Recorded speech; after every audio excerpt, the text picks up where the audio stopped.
그 중증 장애인 시설 업체들은 어떻게 발생을 하냐면 네 곳이 폐업했습니다. 한 곳은 시설을 면허를 반납했습니다. 한 곳은 회생실체 신청 절차를 받고 있습니다. 업체들은 방사청으로부터 가압류까지 받았습니다. 정전님, 지난 6년간 방위사업청 소송의 그 소송 패소액이 얼마인지 아십니까? 7,146억 원입니다. 패소액이.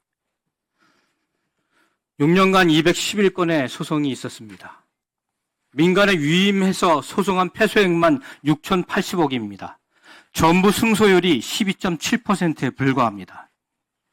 이것을 지적하고자 여기에 답변을 받고자 하는 것이 아닙니다. 한 가지 사례를 통해서 이러한 것이 방사청에 얼마나 심각한 사례로 다가서는지에 대해서 지적하고자 합니다.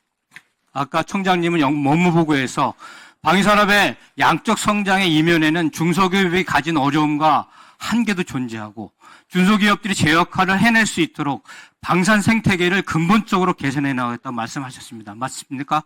네. 20년에 지금의 여당 국회의원이 제기한 문제입니다.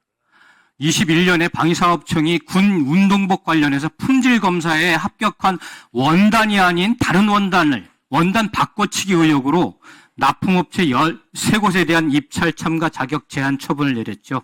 네, 그런 적이 있습니다. 그렇죠. 이 입찰 참가 제한을 받은 업체들은 모두 중증 장애인 생산실이었습니다. 맞습니까? 네, 장애인 기업하고 일부 보훈기업. 일부 보훈기업이 예. 있었죠. 다 관련된 그 업체들입니다. 이 문제는 화면 한번 봐주십시오. 이게 구매 요구서입니다. 국방품질기술원이 납품업체 보낸 구매 요구서입니다. 거기 다 겉감 원단, 그 다음에 다음 화면. 여기도 원단 품질 기준을 제시를 하고 있습니다.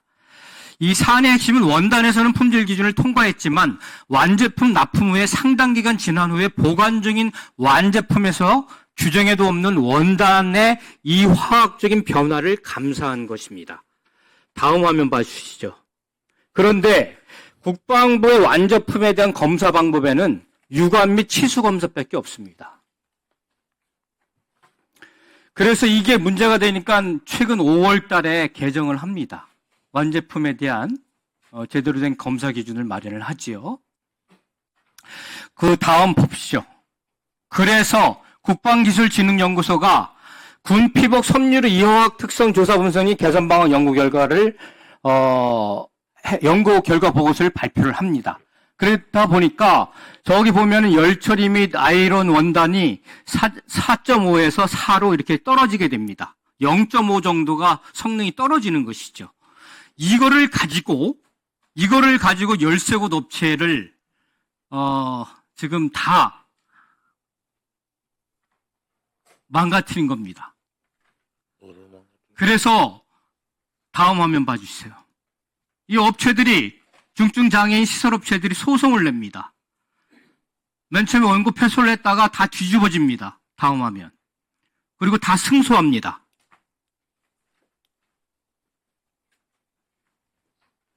맞죠? 네. 그런데 그 다음 화면.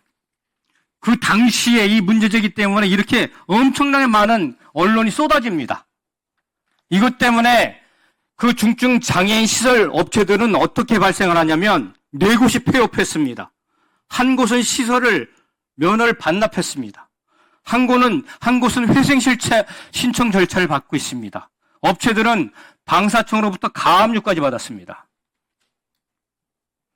또 최근에 방사청은 이 업체들한테 38억 원 규모의 손해배상 청구 소송을 합니다. 패소를 했음에도 불구하고.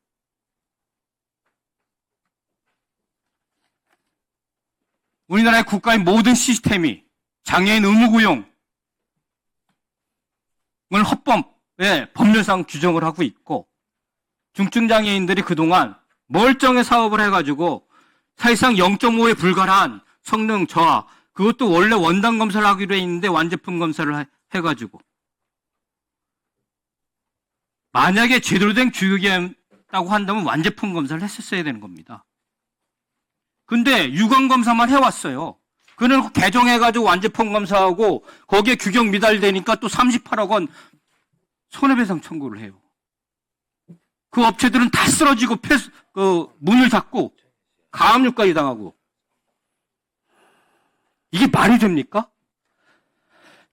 그래서 지난 2월 윤석열 대통령이 네, 1분 더 드리십시오. 그래서 윤석열 대통령이 이렇게 얘기를 합니다.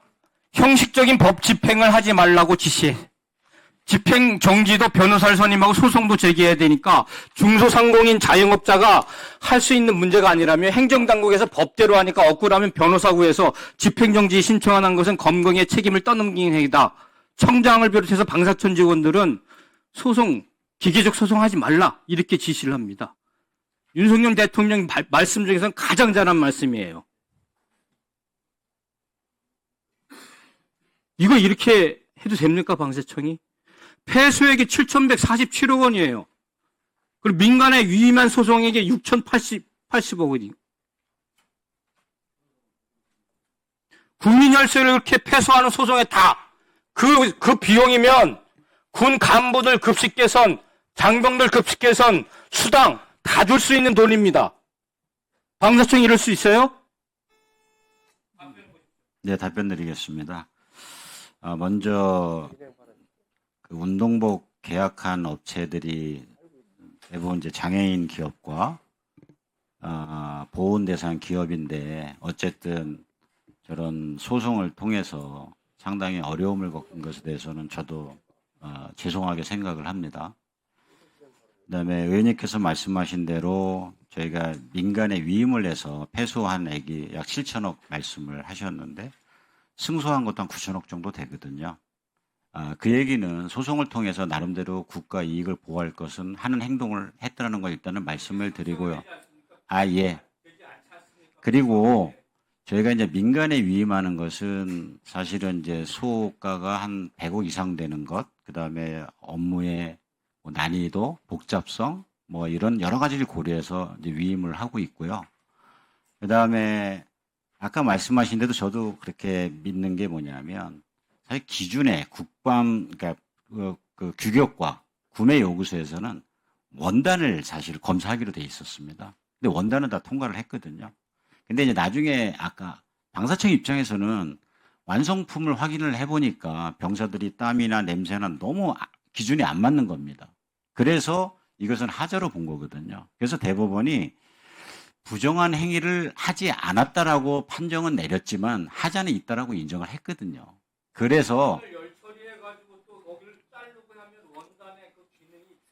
허영 의원님 네, 마무리해 주시기 바랍니다. 그거는 제가 이해를 합니다. 그러니까 저희 방사청 입장에서는 사용자가 즉 우리 병사들이 쓰는 운동복이 어느 수준을 유지를 하고 충족을 했는데 그 부분이 안 됐기 때문에 그것을 우리가 수용할 수는 없기 때문에 그런 네, 허영 의원님, 청장님